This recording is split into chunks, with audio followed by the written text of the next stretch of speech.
딱 코너링을 하는데 갑자기 이만한 바퀴가 보이면서 제 차에서 불꽃이 튀는 거예요. 그래서 동시에 4개가 한꺼번에 무너졌죠. 팍 무너지면서 집 다 날아가고 막 성직자 전문병원 만들어야 된다. 크리스찬 전문병원 만들어야 된다. 계속 지금 푸시가 들어오세요. 원하던 한의대를 진학하셨고요. 그리고 나서 또 짊어져야 될 짐이 많으셨다고요. 뭐 그때 이제 입학만 한다고 되는 건 아니잖아요. 그러게요. 공부도 해야 되고. 그때 이제 어머니하고 이제 합치게 됐어요. 20살 때였죠. 참 어떻게 보면 꿈 같은 일이죠. 부모 없는 사람들한테는 미안한 얘기지만 저는 어머니라도 계셨거든요. 정말 미안합니다. 이런 말씀도. 근데 참 설렜어요. 고통스러웠지만 설렜어요. 대학도 합격했겠다. 이제 어머니랑 살게 됐겠다. 이 모양새가 나오잖아요. 형도 이제 고시 패스하시겠다. 이제 우리 집안이 막 뜬 거예요. 이제 말 그대로. 이제 우린 살았어. 근데 어머니가 그동안 모아놓으셨던 거를 다 사길당하신 거예요. 저랑 같이 잘 살아보시려고 집 2채 값을 모아놓으신 거를 오실 때는 뭐냐면 정말 등록금 한 번 거리하고 정말 몇십만 원 갖고 저랑 만나신 거예요. 그러다 보니까 뭐 돈이 있어요? 뭐가 있어요? 근데 그 당시엔 졸업정원제라고 그래서 학생들이 막 자르는 때였어요. 막 덧벗고 자르는 때였어요. 그래서 저희 1년에 2명씩 자살했어요. 저희 학번이. 아르바이트를 하는데 시간도 없죠. 그래서 과외를 어렵게 얻어서 다녔는데 도저히 할 수가 없는 거예요. 어머니 치료비도 없고 아무것도 없는데 제가 학교를 고집할 수는 없잖아요. 그래서 학교를 이제 정리를 했어요. 그만두면서 노점을 이제 시작하게 됐죠. 12,000원 갖고 와서 그 석고 인형. 왜냐면 여기저기 막 숙대도 가고 막 별대학교를 다 갔어요. 여학생들이 물건을 제일 잘 사줄 것 같더라고요. 가다가 이제 마지막으로는 이대 앞에 정착을 하고 거기서 석고 인형 장사를 하면서 이제 거기서 막 그 노점, 그 당시에 보도블록 위에서 노점을 처음으로 한 사람이 저거든요. 그 당시 왜냐면 전두환 정권, 뭐 군부 정권이니까 잡히면 다 뺏기고 구류 살고 구류 살면 얼마니 큰일 나잖아요. 제 옆에 제가 하루라도 가서 안 뵈면 심장병이니까 살아계신다는 장담 못 하잖아요. 그러니까 막 이 공포감이 장난이 아니거든요. 그러니까 막 도망 다니면 제가 제일 빨랐대요. 얼마나 빨리 도망가는지. 저는 먹고 사는 거는 목표가 있었거든요. 왜냐면 어머니 전세방 얻어드려. 월세 좀 늘 불안하잖아요. 공부를 이제 그 당시에도 그래서 늘 뭐 그 영화 10m 때도 연탄불 안 끼고 그 연탄불값 아끼려고 하루 종일 떴거든요. 저는 자존심이 세서 누가 안 하면 안 해요. 그냥 끝까지 안 하는 스타일이거든요. 그래서 모아서 800만 원을 모았는데 800만 원이 바로 전세금이었거든요. 그래서 어머니 이제 전세방에 모시고 거기서부터 이제 다시 또 이제 돈을 모아서 집값이 한 1,200만 원 될 때였어요. 이대 앞에.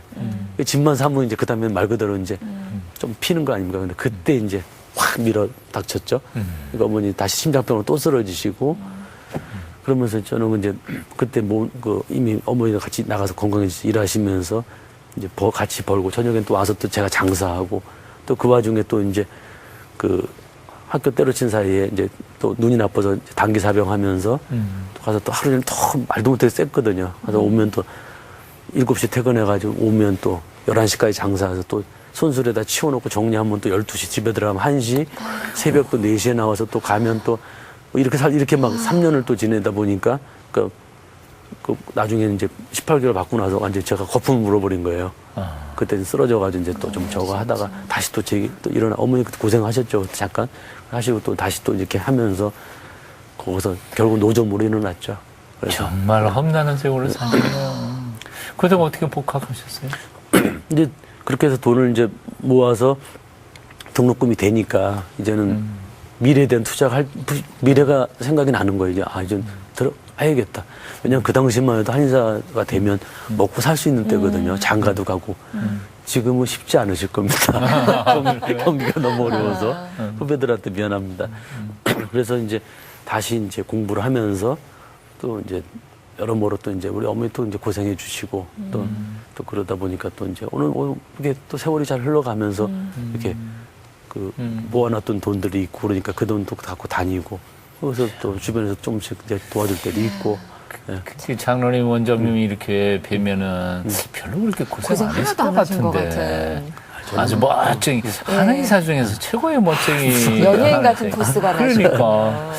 근데 어떻게, 아이고, 삶이 굉장히 험난하셨네. 한의사가 되시고 난 후에도 무슨 아주 큰 교통사고 나셨을까요? 됐을 때 정말 많은 사람들이 행복해 했습니다. 저렇게 고생하더니 드디어. 고진감래다, 개천에서 용났다 소리 들으면서 이제 졸업을 했어요. 6개월 동안 이제 하면서 제가 부원장으로 있으면서 우리 원장님이 건강이 참 안 좋으셨어요. 그래서 저를 처음 들어가서 원장님한테 나 월급 얼마 줘도 되니까 내가 하는 거에 대해서 관여하지 마세요. 왜냐하면 저는 욕심이 있었거든요. 개업할 욕심을. 그렇기 때문에 일을 제대로 해야 되니까 죽으라고 일을 했죠. 원장님 들어가시라고. 그러다 보니까 그 병원이 제가 들어갔을 때가 제일 잘 돼가 나중에 건물 샀습니다. 그 당시에 막 하루에 한 150명씩 이상 되니까 제가 막 미친 듯이 막 뛰어다녔거든요. 그런데 이제 그때 이제 우리 집사람이 제가 15살 때 만났고 그때 이제 다시 이제 좀 잘 되게 해보려고 이렇게 막 서울 부산을 오르내렸어요. 그러니까 계속 일하다가 토요일날 또 내려가서 또 설득하고 또 올라오고 이러다 보니까 이제 과로가 됐던 것 같아요. 과로가 되다 어느 날 더 올라오는데 안개가 참 무척 많이 낀 날이었어요. 이게 죽전 쪽까지 다 온 거죠. 올라왔는데 딱 코너링을 하는데 갑자기 이만한 바퀴가 보이면서 제 차에서 불꽃이 튀는 거예요. 버버버버벅 하면서 막 튀는 거예요.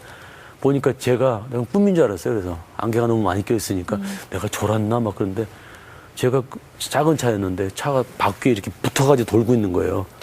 튀면은 이제 죽은 거죠. 큰 예, 차에. 대형 트럭에. 그래서 이제 튀면 죽을 것 같아서 막 붙어 있었죠. 이렇게.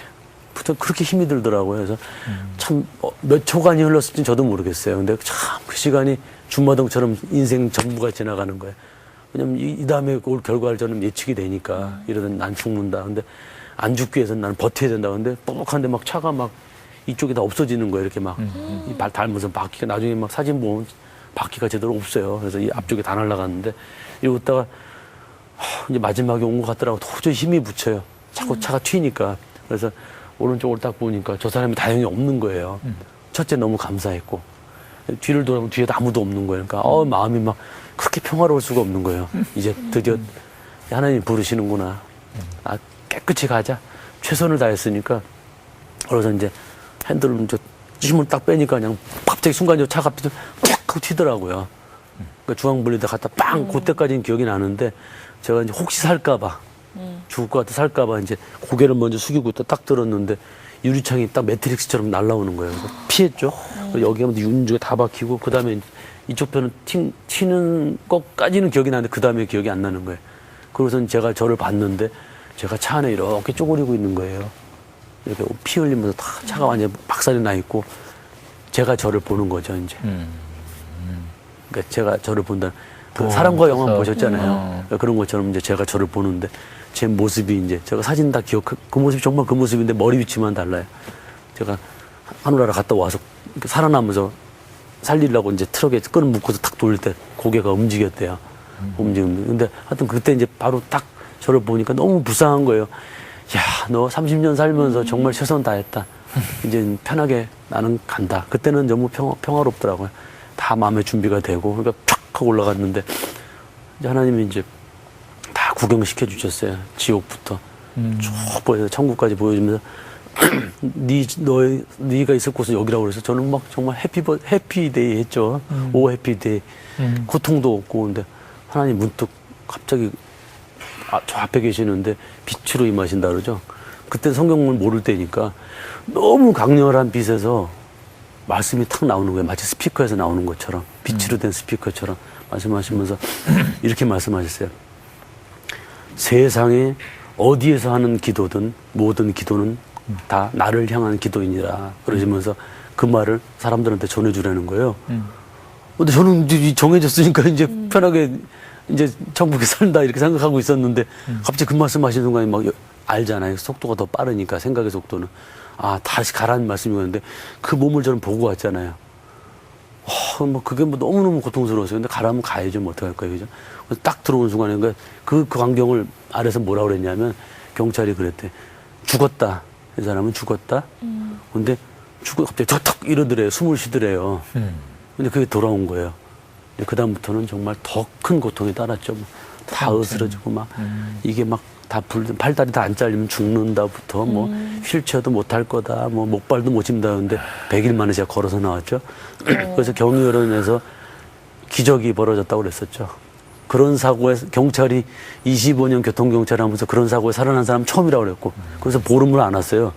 죽었다고. 근데 와서 저를 보고 놀라는 거예요, 경찰이. 어떻게 저런 사고에 살아났지? 그러더니.